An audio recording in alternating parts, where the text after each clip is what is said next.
చూస్ country delight, live better. ఇప్పుడే country delight యాప్ని download చేసుకోండి. అమ్మగారు ఆల్మోస్ట్ కొన్ని వినడం వల్ల ఇలా అయిందని అంటున్నారు. మీ అమ్మ ఏమన్నా చెప్తుందా, డాడీ నువ్వు ఇంత మంచిగా ఉంటావు, నలుగురికి ఏదో సేవ చేయాలని ఉంటావు, హెల్ప్ చేస్తూ, బట్ ఆన్ కెమెరా మీరు మాట్లాడే మాటలకి మీరు పర్సనల్గా తెలిసిన పర్సన్స్ ఖచ్చితంగా వేరియేషన్ ఉంటుంది. మీ వెనకాల ఒక 10 మంది 15 మంది ఉంటారు మేబీ మీ కింద పనిచేసేవాళ్ళు, కానీ నా కింద పనిచేసే వాళ్ళు అంటే చూడరు. మీరు కావచ్చు, వాణి గారు కావచ్చు.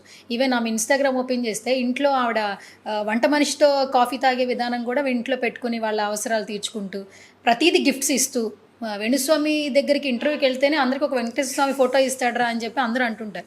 బేసికల్గా యాజ్ ఎ పర్సన్ చాలా లైక్ చేస్తాం వేణు గారు. బట్ ఏంటంటే కొన్ని టాపిక్స్, ఇప్పుడు ప్రభాస్ గారే ఉన్నారు, నేను చాలా లైక్ చేస్తాను, అందరికీ డార్లింగ్ ప్రభాస్ అంటే అందరికీ చాలా ఇష్టం.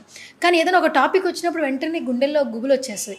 అంటే మీ మీద ఉన్న ఇష్టం కూడా అటువైపు వెళ్ళిపోయి ఏమన్నా నెగిటివ్ వచ్చేస్తుందేమో అన్న ఫీలింగ్ వచ్చేస్తుంది. అవునమ్మా, ఇప్పుడు నేను ఒక వ్యక్తి గురించి మాట్లాడినప్పుడు అది నిజమా కాదా అనేది సంఘటన జరిగిన తర్వాత కదా తెలుస్తుంది. అవునా? సో అది ప్రేమగా మారే అవకాశం కూడా ఉంది కదా. మీరు త్వరగా మా డార్లింగ్ మీద ప్రేమ ఎప్పుడు చూపిస్తారని మేము చూస్తున్నాం. నేను చూపిస్తూనే ఉన్నా కదా. చూపిస్తారా? నేను ఇప్పుడు లాస్ట్ 4 ఇంటర్వ్యూలలో నేను సంతోషంగా పెళ్లి చేసుకోవాలని ఇంట్రెస్టే ఉంది కదా నాకు. ప్రభాస్ గారు ఎప్పుడు పెళ్లి చేసుకుంటారా అని ఆలోచించే వాళ్ళలో నేను ఒక్కడమ్మా. ప్రభాస్ గారిది యోగి సినిమా నేనే పూజ చేసిన.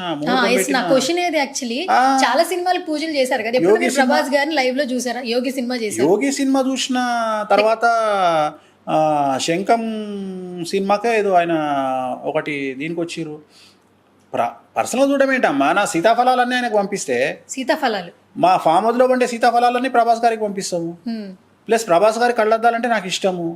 రెండోది, ఇంత అడావిడి జరుగుతుంటే ప్రభాస్ గారు నాకు ఇచ్చిన మోటివేషన్ ఏంటి అంటే, darling any publicity is good publicity అని చెప్పారు. ఇప్పుడు నేను అనే పాయింట్ ఏంటంటే, సినిమా హీరోల పేరు మీద ఫ్యాన్స్ కొట్టుకుంటారు కానీ హీరోలు కొట్టుకోరు కదా.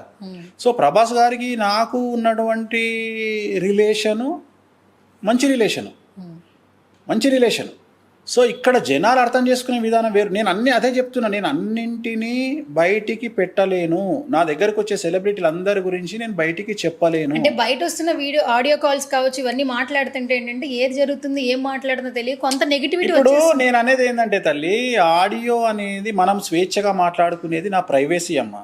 నేను నా బెడ్రూమ్లోనో, నా బాత్రూంలోనో, నా రూమ్లోనో మాట్లాడుకునే దాన్ని కూడా నువ్వు దాన్ని వాడుతున్నావు అంటే అది నీ విచక్షణకే వదిలేస్తా.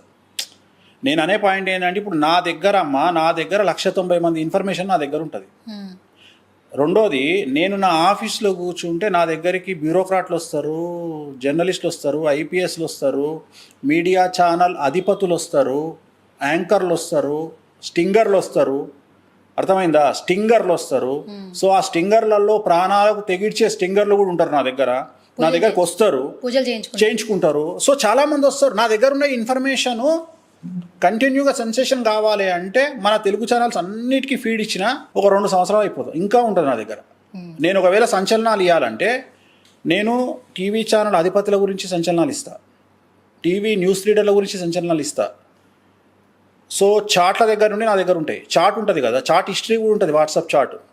ఎందుకంటే నేను ఎవరి దగ్గరికి పోను, నా దగ్గరికి వచ్చినోడే నాకే చెప్పుకుంటాడు, సార్ మిమ్మల్ని వాడు తిడుతుండు కదా, వానికి సంబంధించిన సీక్రెట్ నా దగ్గర ఉంది, మీరు తీసుకోండి అంటాడు. నాకు ఏం పని అమ్మా, నేనన్నా గంగలవాడు సావు నువ్వు వాడు, నాకెందుకు రా అయ్యా ఇవన్నీ నాదే. నేను పొద్దుగాల లేస్తే నా జాతకాలు, నా లొల్లి, నా పెన్నాంకు టైం ఇవ్వాలి, నా బిడ్డకు టైం ఇవ్వాలి, మిగిలితే ఇంకా స్విమ్మింగ్ చేసుకోవాలి. నాకు స్విమ్మింగ్ అంటే పిచ్చి, ఇంకంతకంటే ఏముండదు. పోతా స్విమ్మింగ్ చేసుకుంటా. నాకు ఇప్పుడు నేను యుద్ధం చేయాలనుకోవట్లేదు. యుద్ధం చేస్తే బద్దలు భాషింగాలు అవుతాయి. నేను వద్దనుకుంటున్నా.